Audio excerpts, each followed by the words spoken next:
The Girl from Otto, Book 1, Chapter 4, Autumn 1486, Castle Otto, Aragon, Marguerite. The balcony shutters flapped against their latches as if a great bellows blew on them, startling the boy awake. Marguerite dropped her embroidery and reached for him. "Pellegrin," she whispered, "do not fret, my son." He was old enough to walk, but she could not bear the thought of him toddling away from her. So she kept him tightly swaddled and ignored his squirming protests. When her husband was away, which was often, she insisted on Pellegrin spending his days and nights at her side. The idea of him sleeping in some cold, dark chamber, with only a wet nurse for company, was unbearable.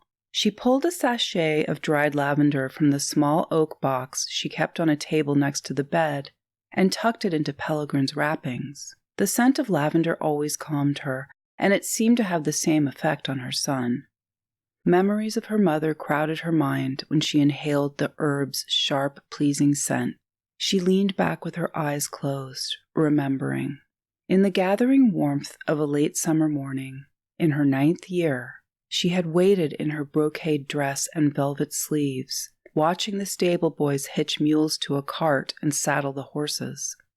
4 knights milled about in the courtyard. The dull clatter of hooves on cobblestones echoed off the high slate roof of the house. A rooster crowed. Leather trunks containing her dowry clothing, jewels, and linens were lifted one by one into the cart. Marguerite's father picked her up and placed her in the saddle of the little black horse that belonged to her sister. Her own horse had a sore on its back that would not heal. Settled into the saddle, she glanced up.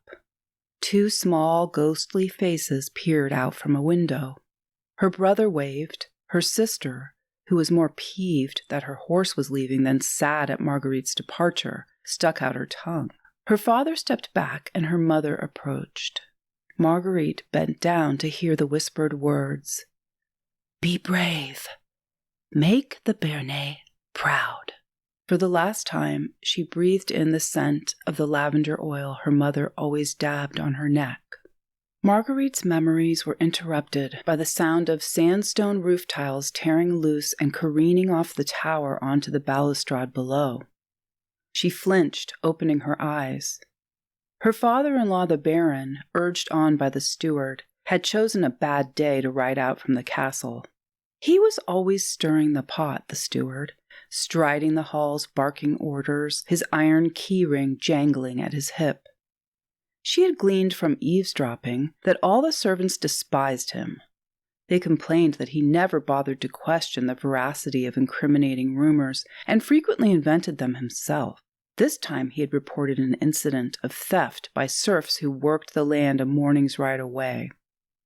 So he, her father-in-law, and several other horsemen had gone to investigate the matter. A banging commenced that was nothing like the random smashing of roof tiles. She thrust Pellegrin into the arms of a maidservant and threw a cloak over her shoulders. In the corridor, the commotion was loud. Someone was thumping on the doors to the great hall. She descended the stairs and ordered a servant to unbar the doors. 2 of the gate guards stood at the doorway. One of them shouted something at her and hoisted a bulging sack in his outstretched hand. A roof tile smashed on the cobblestones behind him. "Come in out of the wind." She waved them inside. "The Baron and the steward and their men, my lady," he panted. "The serfs rose up against them, murdered their masters, the lot of them. They left us at the gate." "Murdered their masters," she repeated, her eyes on the sack. A few dark drops leaked from it and spattered on the stone floor. The men stared at her, waiting. She dragged her gaze from the blood on the floor and took a deep breath. Whatever happened, the horror she felt must not show on her face. "There is no time to lose," she said. "Go to the armory and tell the knight on duty to come here at once. Then light the beacon to alert our allies to this danger. We will send out a party at once to deal with this uprising. And tomorrow we shall send another party to carry the news of these murders to my husband in the south." "But, my lady," began one of the guards. "Do not question me," she interrupted, her voice like a whip. "Go at once. She pointed in the direction of the armory, willing her hand not to tremble. Marguerite hauled a copper urn from the foot of the staircase to the entryway and heaved the sack into it. She called for a servant to fetch linen and water and wash away the dark smear of blood on the floor. When she turned, she spied her mother-in-law at the top of the staircase. In silence, the Baroness tottered unsteadily back into the shadows. "Wait!" Marguerite called up to her. But before she could climb the staircase, a knight from the armory pounded into the great hall. The moment the castle gates slammed shut behind the horsemen, Marguerite hurried up the stairs to the Baroness's chamber. The door was locked. She slipped into the room through the adjoining servants' quarters, a candle in one hand. Her mother-in-law lay on the bed, her clothing in disarray. The glass bottle of poppy milk was clutched in one hand, in the other was a dagger. Marguerite pressed her ear to the woman's chest. There was no heartbeat. She snatched up the dagger, but the blade was clean. Whether the Baroness had meant to stab herself or not, the poppy milk had finally stopped her heart. Marguerite stuffed the dagger and the empty bottle in her sleeve. She would do what she could to protect her mother-in-law from the gossips who lurked in every corner. For a moment she stood with her head bowed, listening to the rattle of the shutters. The thought occurred to her that she was the Baroness now. She strode to the door and jerked aside the heavy iron bar. A wide-eyed servant boy stood in the corridor. "Go check the beacon and keep it fed with fresh wood," she ordered him. The boy turned, but not fast enough. "Run!" Marguerite and a priest laid to rest what remained of her father-in-law in the chapel. She washed her mother-in-law's body with lavender water and covered her with a drape of silk. Only then did she return to her chamber, wrench open the shutters, and charge her lungs with gasps of frigid air. Standing on the balcony, braced against the wild onslaught of the wind, she reached for the gold chain at her throat, for the small ivory shell that dangled from it. The scent of lavender still clung to her hands, the scent of her childhood. The necklace had been a gift from the only person who showed her a measure of kindness on that long-ago journey from Bern to Aragon in the summer of her 9th year. After her entourage climbed through the mountains to a wind-scoured pass and descended into Aragon, they stopped for a night at the monastery of San Juan de la Peña. The kind smile of Brother Johann Eros, who alone among the monks spoke fluent Bernese, was the only thing that kept her from dissolving in tears. In the monastery's royal pantheon, he had showed her statues of Aragon's dead kings. "Go ahead," he said.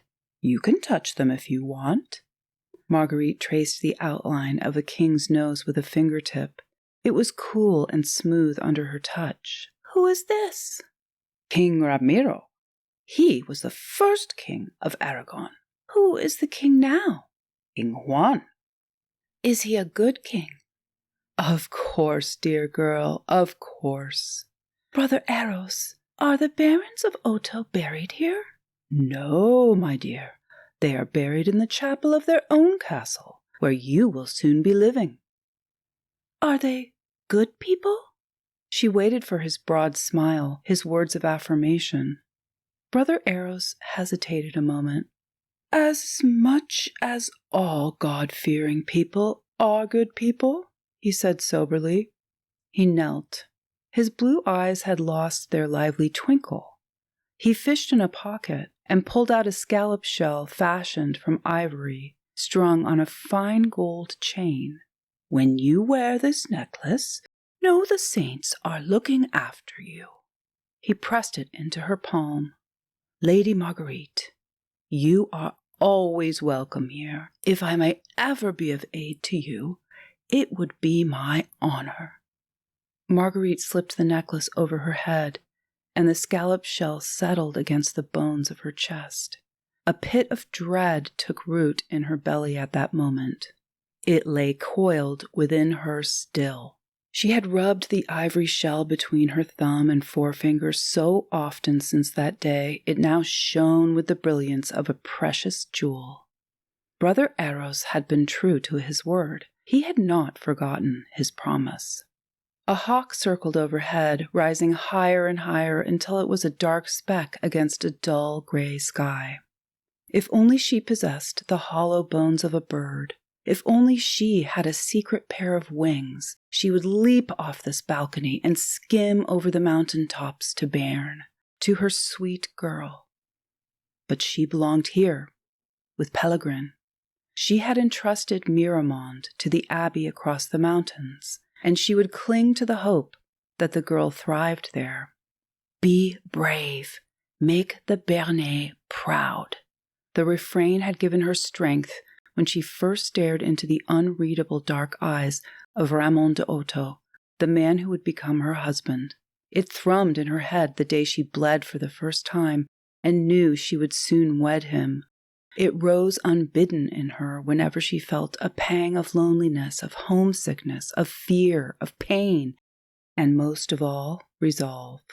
And today, on this day of horrors, it flowed through her mind like the pounding waters of a glacier-fed stream, once again her only comfort. "Baroness?" a maidservant called from inside. "Baroness?" The word descended on her like a stone.